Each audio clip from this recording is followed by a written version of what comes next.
자, 이제 정신 좀 차리셨어요? 그냥 물어보는 거예요. 네. 볼게요. 자, 이 건물은 2007년 10월 28일 날 건축이 됐어요. 건축 시점 10억 원이 바로 건축 비용, 건축비 이렇게. 자, 근데 이 건물의 값이 얼마인지 알아보려고 해요. 그걸 갖다가 적산가액이다, 적산가격이다라고 하거든요. 예, 그러면 가격이 얼마인지 알아보고자 하는 날짜가 언제냐면 날짜가 2017년 10월 28일이에요. 그러면 요 2017년 10월 28일을 기준으로 이 물건의 값이 얼마인지 알아보겠대. 그러면 이 날짜를 기준으로 해서 가격을 알아본다고 했으니까 요 날짜 이름은 뭐라고 하냐면 기준 시점이다 라고 그렇게 불러줘요. 무슨 시점? 기준 시점. 자, 그러면 자, 그럼 지은 지 몇 년 지났다? 몇 년 지났다? 보니까 10년이라는 시간이 분명히 지났어요, 지금. 그러면 예전 건축 당시에는 새 건물이었겠지만 지은 지 10년이 지나면 10년이 지났으니까 뭔가 훼손됐겠죠. 상각이 생겼겠죠? 그렇죠? 아무튼 그래요. 그러면 우리가 평가하고자 하는 건물은 건축 후 10년이 지나가지고 훼손된 상각이 발생한 건물의 값을 알아보려고 하는 거예요. 그럼 어떻게 하느냐? 과거에 지어졌던 것과 똑같은 것을 언제 시점에서 읽어봐요. 기준 시점에서 새롭게 만드는데 소요되는 비용이 얼마냐? 그걸 갖다가 이제 재조달원가다라고 불러줍니다. 뭐라고 불러준다? 재조달원가. 재조달원가. 그러면 재조달원가는 새 건물, 현 건물. 아유, 미안해요. 영어로 써가지고 못 들어. 새 건물. 자, 재조달원가는 새 건물 가격, 현 건물 가격. 기준 시점에서 10년 전에 지어졌던 것과 똑같은 것을 다시 새롭게 만드는데 소요되는 비용을 말해요. 새 건물이 새 건물. 새 건물은 감가상각이 있어 없어? 없지. 당연히 새 거니까. 그러면 여기서 이제 뭘 빼야 되냐면요. 시간이 지나서 감가상각이 발생했죠. 그러면 새 건물 가격에서 감가상각이 발생한 만큼 가치를 차감해서 알아본다. 아까 우리 자동차 있었죠? 10,000원짜리 새 것이 10,000원짜리였는데 깨져서 3,000원만큼의 훼손이 발생했죠? 그럼 원래 새 것 가격 10,000원에서 훼손된 만큼 3,000원만큼 가치 차감하니까 7,000원이 됐었죠? 그 논리하고 똑같은 거죠. 지은 지 10년 된 헌건물의 가격은 기준 시점에서 새롭게 만드는 새 건물 가격에서 헌건물이 된 만큼 가치를 차감하겠다. 이 논리가 일단은 원가법의 기본 논리예요. 자, 여기서 이제 하나씩 볼 텐데 이 복성이라는 용어는 이제 나온 적은 있는데요. 뭐 거의 지금 안 나오긴 하는데 그래도 무슨 말이냐? 지은 지 10년 된 것과 똑같은 것을 기준 시점에서 다시 새롭게 다시 만든다면 얼마냐? 그래서 그냥 복성이란 말을 쓰기도 하는데요. 그냥 요즘에 적산가액 그렇게 합니다. 그냥 한번 읽어보라고 노는 거예요. 아무튼 기본적인 개념, 논리는 이해가 되셨죠? 그렇죠? 어디? 과거에 이제 어떤 표현이 시험에 나온 적이 있었냐면 그냥 맞춰봐요. 지은지 어디 보자. 자, 적산가액은 재조달 원가에 감가 수정을 가하여 적산가액을 평가했다. 맞을까 틀릴까? 빨리 OX.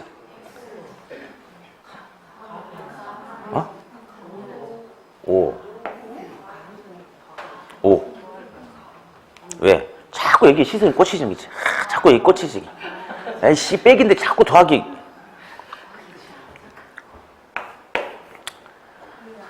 훼손된 만큼 가치가 커져? 아니, 중요해봐요. 감가상각은 훼손이라고 그랬죠? 훼손된 만큼 가치가 커지는 거예요, 작아지는 거예요? 당연히 작아지는 거지. 그러니까 이 용어 자체가 빼기야, 빼기. 용어는 더하여가 아니고 그 영향을 반영하여 이렇게 반영하여. 당연히 감가는 용어 자체가 훼손된 만큼 가치를 차감시키겠다 이거죠. 그래서 과거에 이렇게 나오니 준비 안 되는 학생, 이건 내가 저번에도 한번 이야기한 것 같은데 잊어버렸네. 했죠? 몇 사람만 듣고 나머지는 똑같아. 이래서 10월 28일 날 결정이 되겠어요? 이제 다음 주 수업 때는 이거 바꿔야겠어요. 이렇게. 기분 나쁘면 빨리 학교 가고 나가시면 돼. 자, 아무튼 자, 여기다 시선 그러니까 그렇지. 준비가 안 되면 당연히 여기 시선이 꽂힐 수밖에 없어요. 근데 이거는 더해가 아니고 그 영향을 반영하려고 용어 자체가 감가라는 용어 자체가 가치를 그만큼 감하겠다 이 말이죠. 이 자체가 마이너스가 들어있는 거예요. 네, 그래요. 자, 그러면 여기서 이제 우리 재조달음과 가지고 이제 한번 가볼 거예요. 재조달음과. 예. 우리 책에 보니까 그 큰 2번에 재조달음과 나왔죠. 특징과 분류를 가지고 가겠는데 첫 번째 재조달음과 그 특징. 동그라미 3개 있을 거예요. 3개. 근데 동그라미 3개가 있는데요. 동그라미 1번, 3번이 중요하고 2번은 뭐 직접 나온 적은 없어요. 근데 아무튼 뭐 설명을 잠깐 할게요. 일단 2번은요. 흘려들어. 예. 이거 볼래요? 이게 평가되는 적상가액이에요.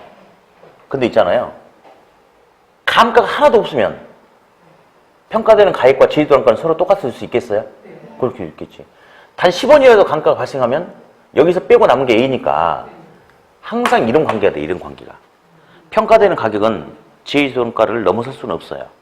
같을 수는 있을지언정. 그래서 제시도량가는 평가되는 가격의 상한가, 상한선이다. 이런 표현이 있다는 거 참고로 알아두시고 놔두고 2번.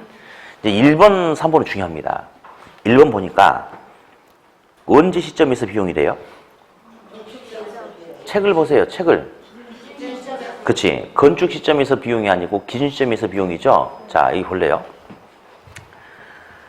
이 10억은요. 건축 당시 건축비예요. 10년 전에는 이 10층짜리 건물 짓는데 10억이라는 비용으로 지을 수도 있었을 수도 있죠. 근데 10년이 지난 무슨 시점에서는? 기준 시점에서는 똑같이 10층짜리 건물 짓는다 하더라도 그 당시 10년 전보다 시멘트, 철근값, 인건비가 오르지 않았겠습니까? 그러면 똑같은 건물 만들 때 10년 전에는 10억이었지만 기준 시점에서는 15억 원의 비용이 들어갈 수 있어요? 그렇죠? 따라서 제시도량가는요. 건축 당시 건축비를 말한 다음 틀립니다. 언제 시점에서? 기준 시점에서 새롭게 만드는 비용을 말한다. 그렇게 해야 돼요. 그렇게. 예. 과거 기출문제가 이런 문제가 나왔어요. 어떤 문제가 나왔냐면 자, 이 건물을 건축하는데 보니까 공사비가 3억 6천만 원이 들어갔대. 이것저것 다 해서. 근데 이 건물은 10년 전에 건축이 됐대. 그래 놓고 맨 밑에 10년 전 건축 비용 지수가 100이고 기준 시점 현재 건축 비용 지수가 135다. 이게 뭔 말인지 알겠죠? 그럼 이거 건축 이제 제시도량가 얼마인지 계산해 보세요. 해봐요. 대답하지 말고 해봐.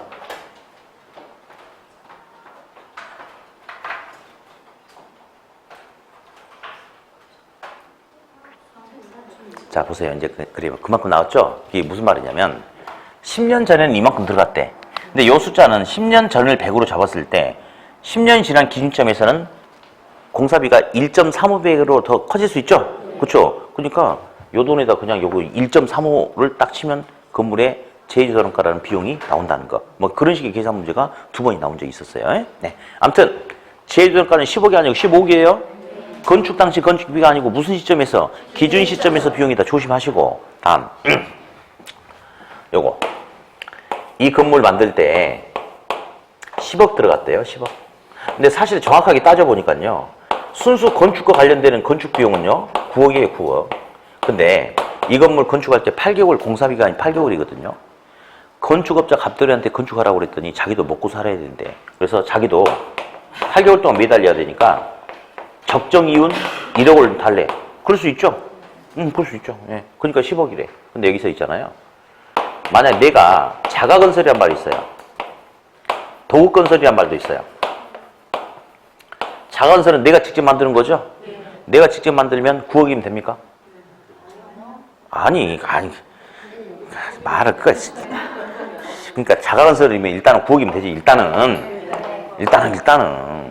근데 도급건설이면 10억이죠? 근데 자가건설로 했어도 이거는 자가건설로 보는 게 아니고 9억짜리가 아니고 자, 내가 8개월 동안 매달리면 9억이면 돼요. 사실은.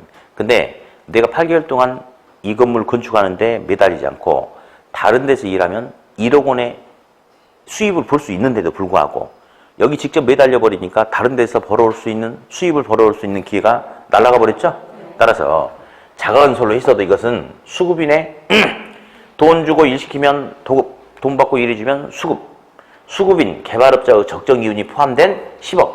예, 무슨 건설로 처리해야 된다? 도급건설로. 그래서 3번 보니까 자가건설이 있다 하더라도 자가건설로 보는 게 아니고 수급인의 적정 이윤이 반영된 무슨 건설? 도급건설을 기준으로 해야 된다. 이렇게.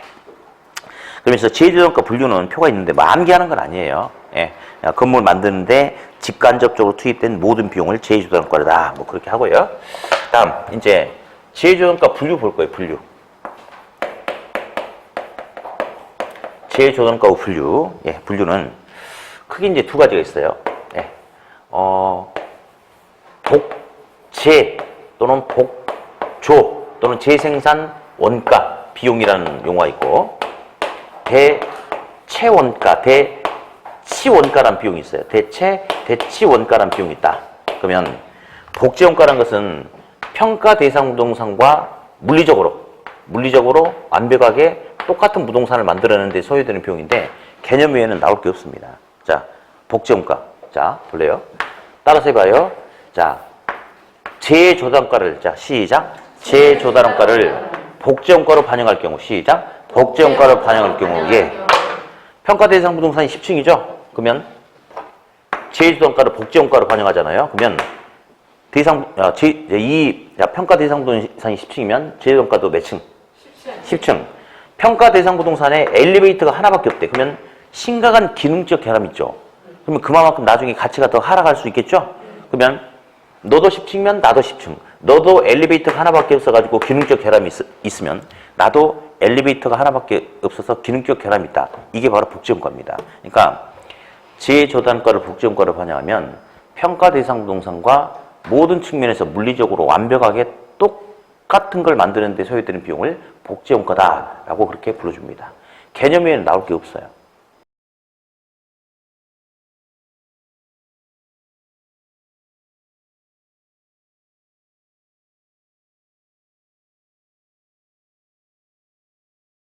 주는 부동산을 말한다 라고 이야기해요. 다시 뭐를? 다시 제조달원가를. 자, 시작. 뭐를? 뭐로 반영할 경우? 대체원가로 반영할 경우. 지금 대체 똑같아요. 대체원가로 반영할 경우 평가 대상 부동산과 동일한 효용만 나오면 된대요. 예를 들어서 평가 대상 부동산에서 연간 임대 수익이 1억 원이 나올 수 있다고 가정합시다. 다시 뭐를? 뭐로? 그러면 대체원가에서도 역시 또 똑같은 1억 원의 효용만 나오면 다른 부분은 물리적인 부분은 문제 삼지 않겠대요. 효용만 똑같으면 대상 부동산이 10층인데 대체원가는 10층이 아니고 7층짜리 건물이어도 상관이 없다 이겁니다. 근데 우리가 또 한번 생각해 봐야 될 게 있어요. 10층짜리 건물하고 7층짜리 건물은 가격이 똑같을 수가 없죠. 똑같이 임대 수익이 나오기가 힘들죠. 왜냐하면 임대 공간이 많은 10층과 임대 공간이 적은 7층에서 똑같은 임대 수익이 나올 수도 있어요. 어떻게 있냐면 엘리베이터가 하나밖에 없어가지고 심각한 기능적 결함이 있는 10층과 정상적인 엘리베이터가 충분하게 갖춰져가지고 임차자들의 불만이 없는 기능적 감가가 없는 7층이라면 동일한 임대 수익이 나올 수도 있죠. 그렇죠. 자, 그래서 뭘 하고 싶냐면, 자, 볼래요? 뭐를? 뭐로? 여기는 기능적 결함이 있죠. 그럼 나중에 감가 중에 기능적 감가에 대한 부분은 같이 하락 요인을 해서 그만큼 가치를 빼줘야 되겠죠. 나중에. 근데 제조단가를 대체원가로 반영할 경우에는 기능적 감가 있어요, 없어요? 없죠. 그러면 지금 원래 가격에서 3개층이 날라갔습니까? 3개층이? 그렇죠? 이게 뭐냐면요. 나중에 빼야 될 기능적 감가만큼을 미리 10층에서 상계층 빼고 7층으로 잡아준 거예요. 따라서 이제 뭐만 좀 체크하면 되냐면 동그라미 3번에 대체원가 보이십니까? 그 화살표 바로 밑에 보니까 자, 재조달원가를 대체원가로 반영할 경우에 기능적 감가를 추가적으로 반영 고려해야 된다면 틀린대요. 왜냐면 나중에 빼야 될 기능적 감가에 대한 부분을 여기서는 미리 빼버렸대. 미리. 그래서 재조달원가를 대체원가로 반영할 경우 이미 기능적 감가가 반영이 돼 있으니까 추가적으로 또다시 여기서 이만큼 뺐으니까 또다시 또 빼면 된다, 안 된다? 안 된다. 그러면 이중 감가가 문제가 생긴다. 그거 치면 하나만. 그 정도만 보면 되겠어요. 네. 자, 아무튼 그렇게 좀 알아두시고요. 그래서 이제 제2등과 관련된 내용도 좀 했고, 네. 자, 좀 넘겨서 178페이지를 보면요. 178. 감가 수정 보이시죠? 저기 이제 감가 수정은 감가상각하고 똑같다라고 생각하라고 그랬는데, 일단 이제 내부적 감가도 있고 외부적 감가도 있는데, 동그라미 1번. 물리적 감가, 기능적 감가는 부동산 내부에서 나타나는 문제예요. 맞죠? 그러니까 건물이 균열이 발생했다, 페인트 벗겨졌다, 이것도 부동산 내부 자체적인 문제죠. 엘리베이터가 하나밖에 없어가지고 이용상에 불편함이 있다, 이것도 부동산 내부 자체적인 문제죠. 그렇죠? 예. 그러면서 치유 가능할 수도 있고 또 불가능할 수도 있다, 뭐 그런 소리 있는데 이건 중요하지 않은데요. 예를 들어서 볼까요? 칠판에 구멍이 뽕 뚫렸어요. 네. 물리적 감가죠. 그렇죠? 우리 건물에 엘리베이터가 없어요. 기능적 감가죠. 그렇죠? 근데 예를 들어서 이 감가를 해결하기 위해서 고치는 데 들어가는 비용이 1억 원이 들어갔어요. 고쳐서 얻는 효용이 2억 원이에요. 치유할 수 있어요, 없어요? 있죠. 그럼 치유 가능하다고 그래. 고치는 데 들어가는 비용이 1억 원인데 고쳐서 얻는 효용이 3천이야. 방치하겠죠? 그때는 치유할 수 없다고 합니다. 그다지 중요하지 않아요. 그 밑에 거는 한 번쯤 알아둬야 돼. 경제적 감가는 외부적 감가입니까? 그렇죠? 그것은 치유 불가능한 감가라고 이야기해요. 왜냐면요, 내 토지 옆에 정부 정책에 의해서 쓰레기 매립장이 조성될 수도 있어요, 없어요? 있죠. 내가 어찌 할 수 있는 일이 아니에요. 그러니까 내가 치유할 수 있어, 없어? 치유할 수 없죠. 그래서 외부적 경제적 감가는 치유 불가능한 감가다라고 그렇게 한다는 거 참고로 알아두시고요. 자, 이제 확인 박스도 하나 볼 건데요. 이제 우리가 비용 접근법이 바로 원가 방식이에요. 원가 방식, 비용 접근법. 원가 방식, 아까 우리 애 자동차 장난감 10,000원짜리였죠. 아까 우리 애 10,000원짜리였죠. 그거 아까 떨어뜨려가지고 깨졌죠. 감가상각이 발생이 예상되는 거예요, 한 거예요? 그렇죠. 그래서 원가법에서 감가는요, 건축 후 시간이 지나서 감가상각이 발생한 만큼 가치를 차감시켜라 이겁니다. 그러니까 이미 발생해버린 감가만큼 같이 빼라 이거죠. 그래서 무슨 뭐디에 대한 감가를 말한대요. 과거 이미 발생해버린 감가를 반영한다는 거. 다음에 소득 접근법이 수익 방식인데, 요거는 이제 우리 다음 주에 할 건데요. 요거는 어떤 거냐면, 이 부동산에서 앞으로 1년 동안 앞으로 미래에 이만큼의 수익을 얻기 위해서는 이 건물도 이만큼의 감가상각이 발생할 것이다야. 그러니까 소득 접근법 다음 주에 할 건데, 수익 방식에서는 발생한 감가예요, 예상되는 감가예요? 예, 이만큼의 수익을 얻어내기 위해서는 이만큼의 감가상각이 발생할 것이다니까 예상되는 감가가 되겠죠? 예, 그 정도. 예.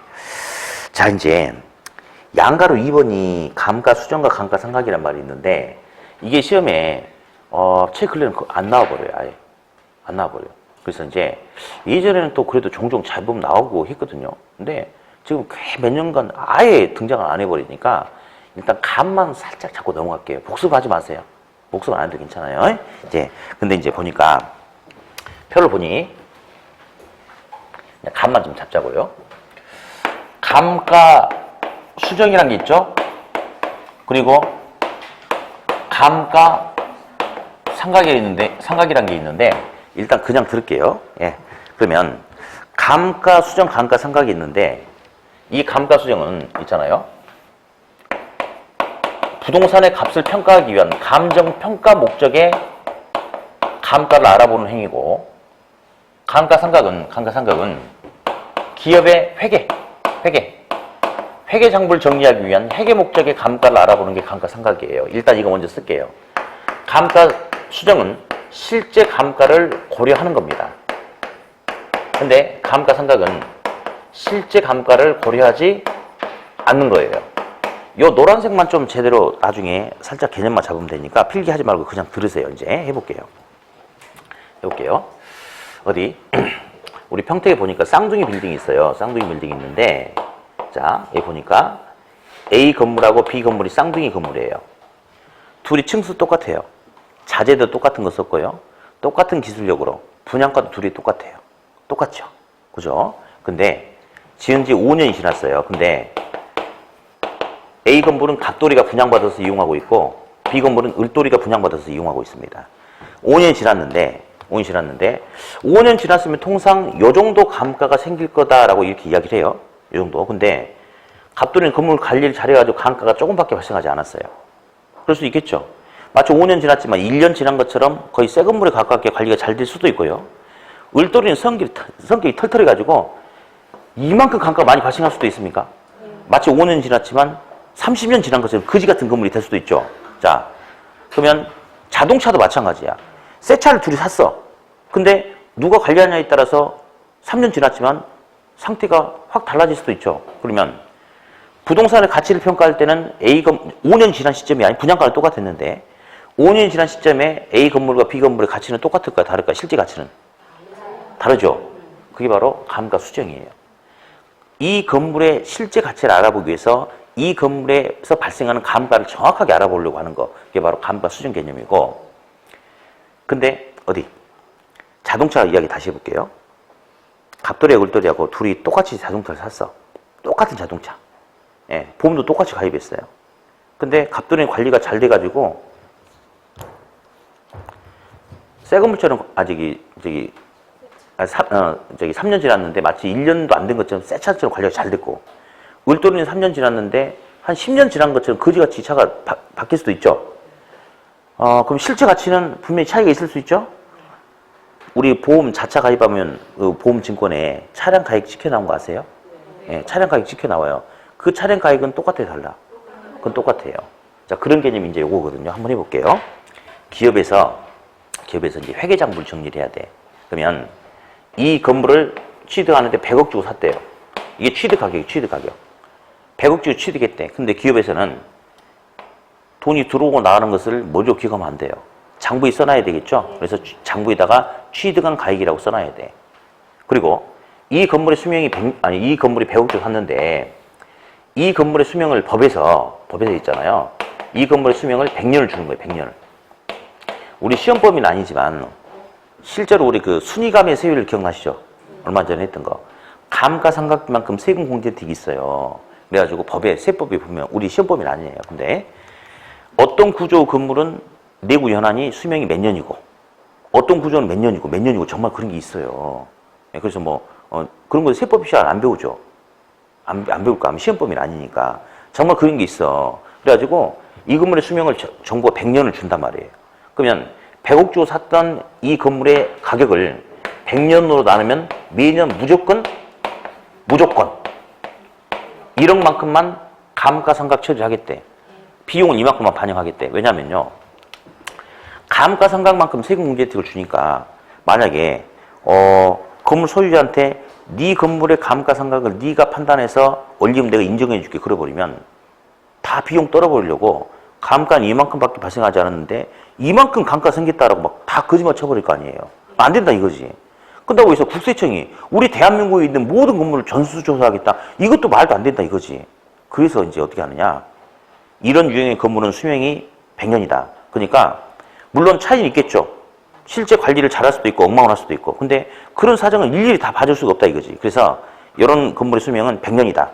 이거 100억 주고 샀어? 그러면 얄짤없이 무조건 매년 1억만큼만 비용 처리 인정해 주겠다.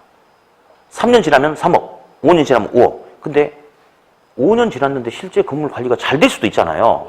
근데 그러면 이 사정을 일일이 봐줄 수가 없다 이거지. 그러니까 무조건 실제 관리가 잘 됐든 안 됐든 5년 지났으면 5억, 7년 지났으면 7억 이렇게 한다. 이게 바로 회계 목적의 감가상각이에요. 그러니까 얘는 실제 건물의 관리 상태 봐 안 봐? 안 보고 그냥 세금 때문에 하는 거죠. 그런 게 바로 회계 목적의 감가상각이에요. 평가 목적의 감가는 아까 그랬죠. 가치를 정확하게 판단하려면 감가 상태를 정확하게 봐야 되겠죠. 그럼 이게는 실제 상태 고려해 안 해? 하죠. 그게 바로 평가 목적의 감가를 알아보는 감가 수정이다라고 해요. 이제 찍어봐. 주목. 평가사의 감가를 알아보는데 평가사의 관찰을 허용하는 것을 관찰감가법 또는 관찰상태법이라고 그래. 평가사의 관찰을 통해서 감가 상태를 알아본다 이거. 자, 찍어봐요. 관찰감가 인정한다 안 한다? 안 하지. 얘는 장부정리 한다니까. 장부정리? 예. 관찰감가 인정한다 안 한다? 한다. 예. 실제 관리 노력과 관리에 따른 어떤 그 수명 단축 연장 인정한다 안 한다? 안 한다. 이건 인정하겠죠? 예. 그 정도 감만 잡으세요. 더 이상 이야기하지 맙시다 그냥. 예. 얘는 법적 내용 요소, 얘는 경제 내용 요소 막 이런 것들이 있는데 왜냐? 솔직히 우리는 시험에 맞춰서 공부해야 돼요. 그래 아예 그냥 계속 안 나와버리는데 여기다 시간 너무 많이 투자하면 안 돼. 그래서 그냥 이렇게 감만 잡자고요. 다시. 평가 목적의 감가 수정은 실제 감가상태 고려한다, 안 한다? 한다. 한다. 예. 회계 목적의 감가상각은 실제 감가상태 고려한다, 안 한다? 안 한다. 자, 수도. 우리가 배우고자 하는 것은 그러면 감가 수정의 감가상각이에요. 감가 수정이죠? 자, 요것도 마찬가지야. 아까 우리 가치 가격 배웠어요? 제가 뭐라고 했냐면 가치 가격은 한 문제 내에서 가치와 가격이란 말이 동시에 나왔을 때는 아까 배운 것처럼 구분해라. 근데 용어가 따로따로 나오면 가치라고 나오든 가격이라고 나오든 전부 다 가치 밸류 개념이다. 기억나시죠? 이것도 마찬가지예요. 한 문제 내에서 감가 수정과 감가 상각이 동시에 뜨면 실제 감가를 고려하는 평가 목적의 감가 수정. 단지 세금 때문에 장부 정리하려고는 기업 회계 목적의 감가 실제 상태를 고려하지 않는 감가 상각. 그래서 한 문제 내에서 둘이 같이 뜨면 그때는 구분하고 용어가 따로 나오면 감가 수정이라고 나오든 감가 상각이라고 나오든 전부 다 우리가 알아본 것은 회계 목적, 평가 목적. 평가 목적의 감가다. 그렇게 하시면 돼요. 아까 가치하고 가격 배웠던 것처럼 그렇게. 예. 아무튼 복습을 하지 마요. 복습하지 말고 그냥 실제 상태를 고려하는 개념이다. 고려하지 않는다 하고 끝내버려. 예. 됐고. 양가로 3번에 보니까 이제 이 감가 수정을 알아보는 방법이 있어요. 예. 방법이 있는데 우리 책 오른쪽 페이지를 먼저 볼게요. 오른쪽 페이지 보니까 표가 있지 않습니까? 표가 있죠. 자, 표를 잠깐 보니까 건물의 제조도량가 1억 원이래요. 그리고 경제적 내역 연수가 40년이래. 수명 종료 시 잔존 가치가 빵원이래. 수업. 새 건물이 1억이죠? 이게 1억이죠? 그러면 새 건물 1억이 이렇게 있는데 시간이 지남에 따라서 건물이 훼손되지 않을까요? 그럼 훼손됨에 따라서 건물의 가치가 점점 이렇게 작아지겠죠? 당연하지. 그러다가 수명이 종료 시 잔존 가치가 0원이라는 것은 새 건물 1억짜리가 40년이 지나면 가치가 하나도 남지 않겠다. 이 말이죠? 다시 바꿔서 말하면 40년 동안의 감가상각 총 누계의 금액이 얼마다? 1억 전체다 이거죠? 그 말이에요 지금. 예. 그러면 먼저 정액법이죠. 정액법은 균등상각법이라고 돼요. 예. 뭐라 한다? 자 잠깐 우리 책 왼쪽 페이지 하단부에 보면 동그라미 1번 정액법 나와 있죠. 왼쪽 밑에. 거기 뭐라고 나왔어요? 균등상각법이라고 그랬죠. 자 이게 뭐냐면요. 볼래요? 건물의 지주단가 1억 원이잖아요. 근데 건물의 수명이 40년이래. 그러면 1억 나누기 40년 하면 250만 원이에요. 그러면 얘는 첫 해도 두 번째 해도 끝날 때까지 계속해서 똑같은 250만 원을 감가상각을 반영하래. 그럼 250만 원 40 본다면 1억 되거든요. 그러니까 얘는 처음부터 끝까지 감가상각의 금액이 균등하죠. 그래서 균등상각법, 정액이죠. 그래서 정액법이라고 그렇게 이야기를 해요. 예. 어디에 주로 적용하냐면 건물 등의 평가에 주로 적용합니다. 어디에 주로 적용한다? 건물 등. 왜냐면요. 건물은 물론 작년에는 여름에 비가 엄청 많이 오고 겨울에 눈이 많이 오고 올해는 그렇지 않고 거기에 따라서 감가의 정도가 차이가 나타날 수는 있어요. 그러나 건물은 특별한 사정이 없는 한 매년 노후화되는 정도가 일정하지 않을까요? 특별한 사정이 없는 한. 그죠? 그러니까 그냥 매년 똑같이 감가가 진행된다 해서 정액법, 균등상각법을 반영한답니다. 다음 동그라미 2번 보니까 정률법 나왔어요. 정률법은 뭐라고 나왔어요? 체감상각법이라고 나왔죠. 정액은 금액이 똑같은 금액이 똑같은 거고 정률은 퍼센트가 똑같대요. 그러면요 제주도가 1억 원에다가 감가상각률을 5% 반영해 볼까요? 그러면 첫 해의 감가는 500만 원이에요. 근데 두 번째에도 감가상각률 5%, 세 번째에도 5% 반영하래. 그러니까 처음부터 끝까지 감가상각률이 똑같죠. 그러니까 정률이 됩니다. 정률법. 그런데 감가 금액은 점점 작아져요. 체감상각법이래요. 체감이란 용어를 언제 들어봤을까요? 저번 주에. 그렇지. 원금 균등 분할상환 방식은 원금은 균등한데 이자가 점점 줄어드니까 원리금은 점점 체감한다. 들어봤었죠? 예. 그렇죠. 그런 체감이래, 체감. 그래서 첫 해는 1억짜리였는데 1년이 지나면 500만 원만큼의 건물에 가치 손실이 생길 수 있죠. 그러면 잔존 가치가 이제 1억이 아니고 얼마예요? 9,500이죠. 그럼 여기 475가 되거든. 그래서 정률법은 감가상각률은 똑같은데 매년 건물의 잔존 가치가 줄어드니까 초기 감가는 크고 이후 감가는 점점 체감하는 그런 형태가 나타나요. 그래서 5글자로 체감상각법이라고 이야기해요. 체감상각법. 네. 그러니까 정액법은 처음부터 끝까지 계속 250만 원, 정액법 이렇게 가는 거거든요. 정액법은 이렇게. 근데 정률법은 초기 감가는 크고 점점 체감하는 그런 게 바로 정률법이에요. 정률법 어디에 적용한답니까? 동산, 기계류 등의 평가에 적용합니다. 오른쪽 페이지 표에 있죠? 왜냐면요, 우리 노트북이라든지 가전제품 이런 것들은 금방 부식이 돼버리잖아요. 내가 TV를 요즘 제일 좋은 게 뭔지도 모르겠는데 마트도 안 간 지가 너무 오래돼가지고 모르겠네. LED보다 더 좋은 거 있죠, 요즘에.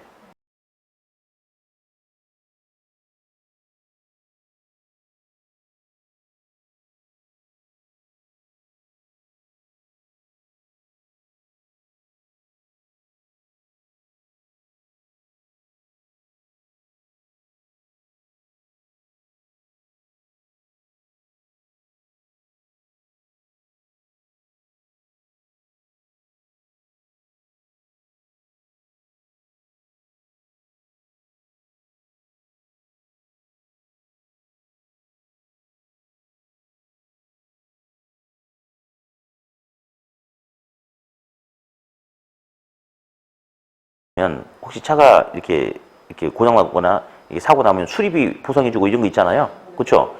그래서 보험회사도 정률법으로 차량 가치를 평가합니다. 왜냐, 원래 차 사고 나서 1년, 2년, 3년 이 정도 때는 사람들이 차를 아껴 타는 거예요. 조심히 타. 그러니까 사고가 덜 나요. 진짜 그래, 새 차일 때는. 근데 막 5년, 6년 그냥 지나가고 그 다음부터는 이제 에이씨, 어차피 뭐 대충 긁어버리면 또 사버리는데 뭐 이렇게 애정이 없는 거예요. 그때는 오래되면 애정이 없어요. 부부도 그렇죠. 애정이 없죠. 그런 것처럼 막 타버려. 그러니까 그 다음부터 사고가 많이 나는 거예요. 그러니까 네, 미안합니다. 또 사회적 무리를 일으킨 말해가지고 우짜건설이 있어. 우짜건설이. 그래서 그 다음부터는 막 사고 많이 나니까 차량 가액도 있잖아요. 초반에 감가를 많이 때려버려요. 그래서 정률법으로 우리 보험 가입하면 차량 자차 평가하는 거 있잖아요. 그것도 그렇게 하는 겁니다. 예? 아무튼 그러면 정액법은 건물의 평가에 적용하고 정률법은 동산 기계류의 평가에 적용하는데, 자, 둘 중에 어떤 게 우리 시험에 훨씬 더 중요할 것 같아? 찍어봐. 왜? 그래, 부동산이니까. 정률법은 개념 정도만 써야 나와요. 개념 정도만. 예? 상환기법 설명 안 할래. 자, 상환기인법 나오면 무조건 특징. 상환기인법 뭐 고려?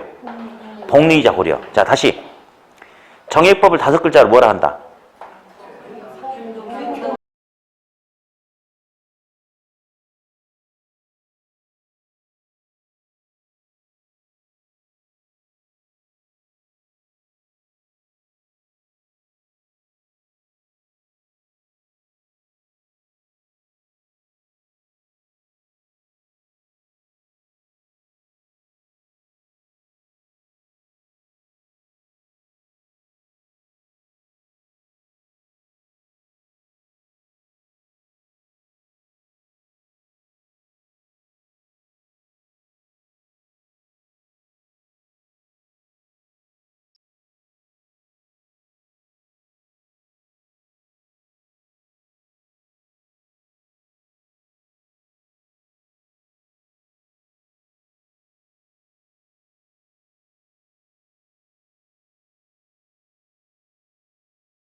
긋고 싶나요? 어디? 사람이 하는 거 뭔지 알죠? 사람이 하는 건 전부 다 주관적이라고 그랬죠? 그게 한 번씩 나와요. 그래서 관찰 감가를 허용할 경우 객관성이 확보되는 장점이 있다. OX. 틀려. 그거. 사람 끼면 무조건 뭐예요? 주관적. 무조건 주관적 찍으면 돼요. 예? 네. 그거. 그 밑에 동그라미 1번, 2번 한번 볼까요? 3번.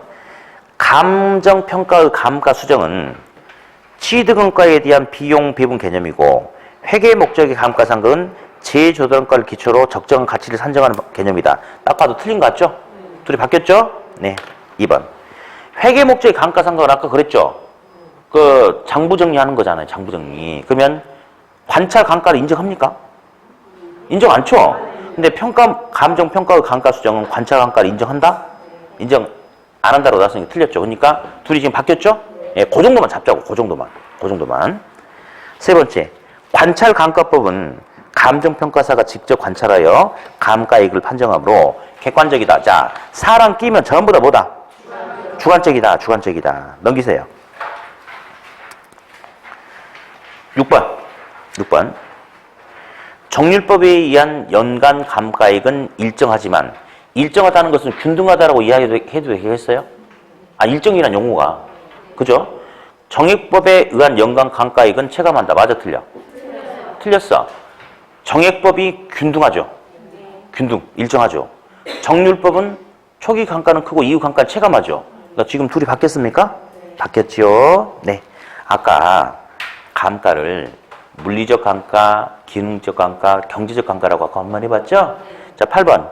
경제적 감가 요인은 인근지역이 주변지역이에요. 주변지역. 인근지역의 쇠퇴, 설계의 불량, 설비 부족 등.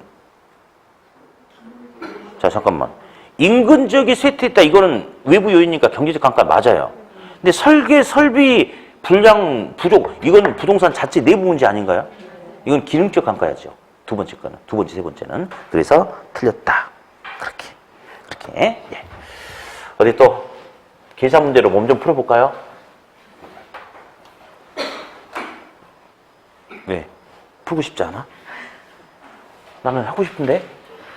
근데 여러분들 의지는 수업 시간에 아무 의미가 없어요? 여러분 의지는 아무 의미가 없다고요. 왜? 내가 하고 싶으면 푸는 거고, 내가 하고 싶으면 하는 거지. 여러분은 아무 힘이 없는 사람들이야. 예. 자, 이제 문제를 한번 풀어볼 텐데, 여기서는 이제 계산 문제가 이제 있어요. 계산 문제가. 그래서, 크게 두 가지 유형인데, 아까 해봤던 문제가 나오면 대박이야. 아까 우리 보니까, 이제 실제 문제가 어떤 게 나왔냐 한번 맞춰봐요. 10년 전에 건축이 됐는데 공사비 내역이 단 것 같다. 해가지고, 건축비 3억, 수급인의 적정 이윤 6천, 공사비 총계 3억 6천, 지가 이렇게 계산 다 해놔. 그래 놓고 아까 그랬죠? 10년 전 건축비 지수가 100이다. 10년이 지난 기준점에서 건축비 지수가 135다. 얼마냐? 이렇게 곱하면 되는 거죠? 예. 요런 문제. 그리고 그 다음에는 또 어떤 게 나왔냐면 공사비가 총 4억이다. 4억이다. 그리고 10년 전 건축비 지수가 100이다. 10년이 지난 기준점 현재 건축비 지수가 145다. 그러면 4억 곱하기 1.45 쳐봐요. 쳐봐. 5억 8천이죠? 그러면 건물 전체가 5억 8천이죠? 근데 이 건물이 몇 제곱미터냐면 1250제곱미터다. 제곱미터당 제일동가 얼마냐? 그러면 그냥 나누기 5억 8천 나누기 1250 쳐봐요. 얼마 나와요? 40. 6만 얼마 이렇게 나옵니까? 그렇죠. 예. 그래서 그런 식으로 이제 그냥 물어보는 거니까 그런 계산 문제는 전혀 이제 어려움이 없겠죠. 그렇죠? 예? 네.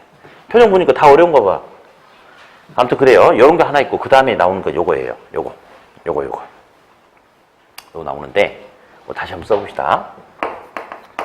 평가되는 적상 가격은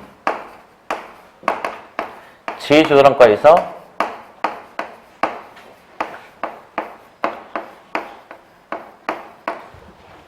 감가를 반영하는 거죠? 그렇죠? 네. 자, 그러면 이제 어디 문제가 첫 번째 유형은 우리가 해볼게요. 첫 번째, 두 번째를 가는데 이제 건물의 재조달원가가 1억 원이다. 한번 해보자. 지은 지 10년이 경과됐다.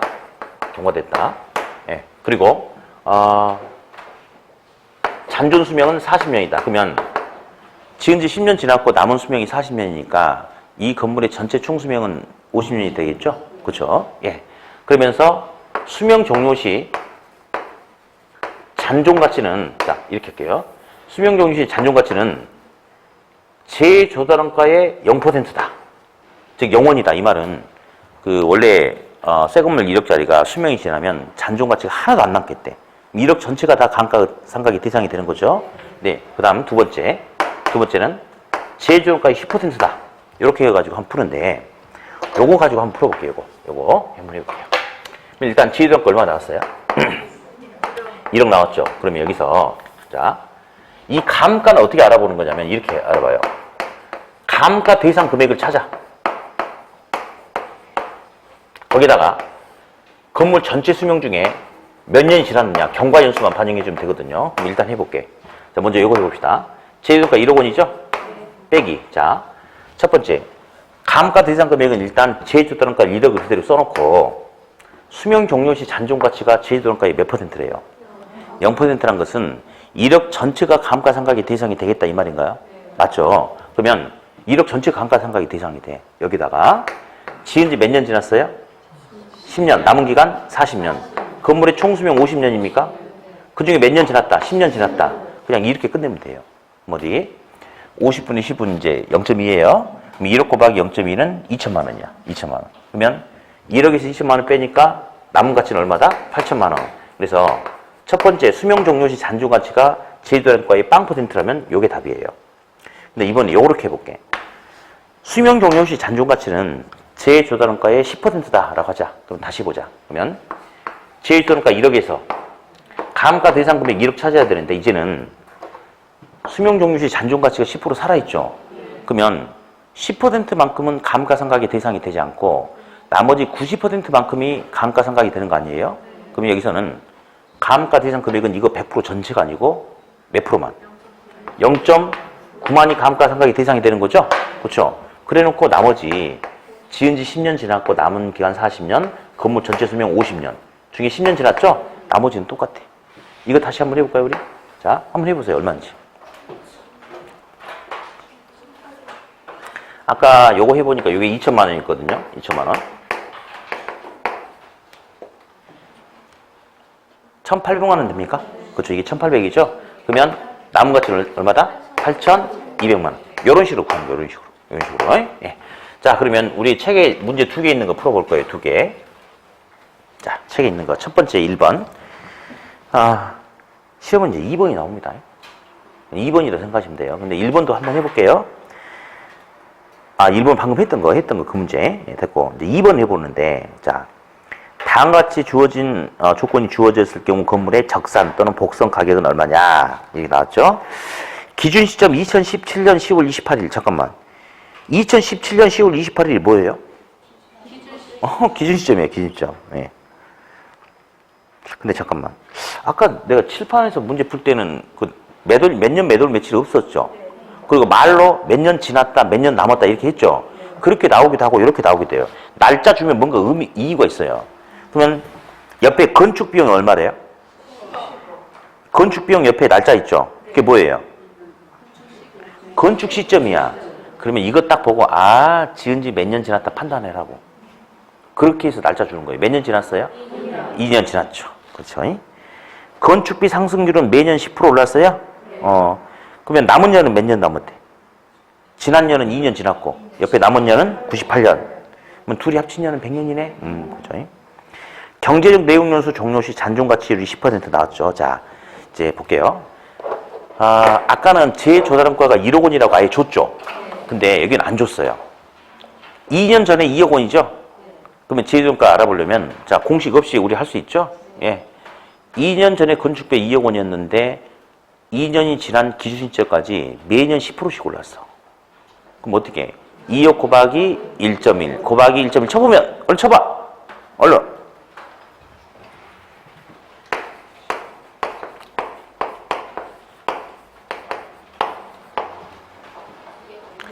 그럼 2억 4,200이죠? 그러니까 있잖아요. 재조달원가는 못 관다 이런 소리 하지도 마.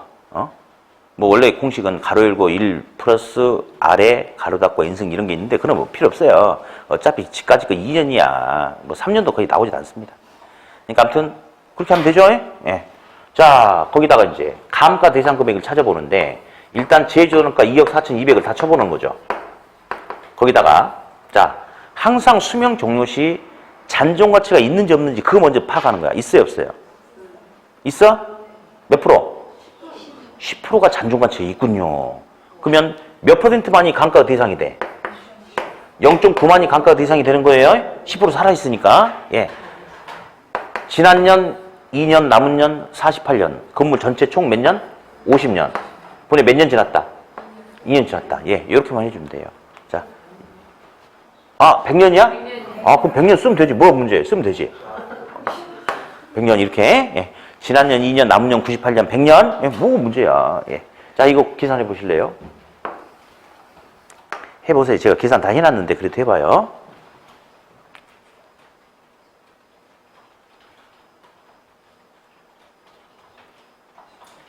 이 감가 금액이 얼마나 나왔어요? 응? 2,178만 원 나왔어요? 그렇죠? 그러면 저기서 이거 빼니까 얼마?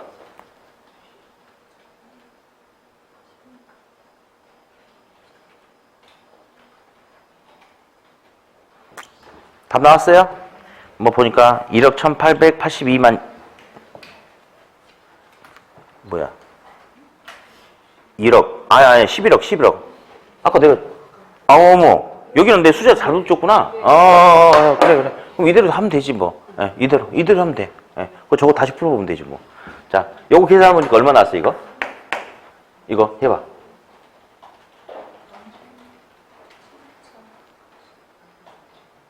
7천만 원이나 감가 나올 리가 없는데. 에휴, 좀 줘보세요. 줘보세요. 에이! 430, 아닌데. 자, 2억 4,200만 원. 요거까지 할 거예요. 곱하기 0.9 곱하기 2 나누기 100. 치니까, 맞구나. 435만 6천 원. 이렇게 감가 생겼죠? 그러면 여기서 이거 뺄 때 이렇게 해도 괜찮아요. 지금 이 금액이 여기 찍혔거든요. 여기서 바로 빼기 해가지고 저거 눌러도 돼요. 2억 4,200 치면 마이너스 빼고 읽어주면 됩니다. 그러면 2억 3,764만 4천 이렇게 읽어줘도 괜찮아요. 예. 자, 그러면 어디 책에 있는 거 다시 풀어봅시다. 뭐 문제 한번 더 어차피 더 해보려고 그랬는데 그죠? 나의 깊은 뜻이 있었어. 자, 2년 지났죠? 2년 전에 건축비 10억이었죠? 자, 그러면 기준점까지 얼마인지 또 해보자. 10억 곱하기 1.1 곱하기 1.1 두 번 하니까 제일손가 얼마예요? 12억 1천만 원인가요? 그렇죠? 다음 빼기 감가세금 금액 일단 12억 1천만 원을 기준으로 자 수명 종료 시 잔존 가치가 있었죠? 10%면 감가는 0.9만이 감가 대상이 됩니까? 맞죠? 지은 지 2년 지났고 남은 기간 98년 총 수명 100년? 100년 중에 2년이죠? 자, 요거 다시 계산해봐요. 직접 눌러봐.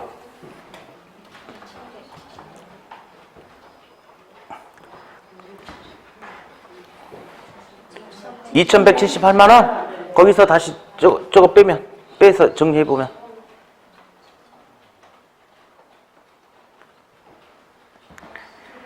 11억 8,822만 원? 오케이? 예, 그래요. 자, 여기 잠깐 주목할게요. 계산 문제 하나도 어렵지 않아요. 하나도 어렵지 않아요. 예.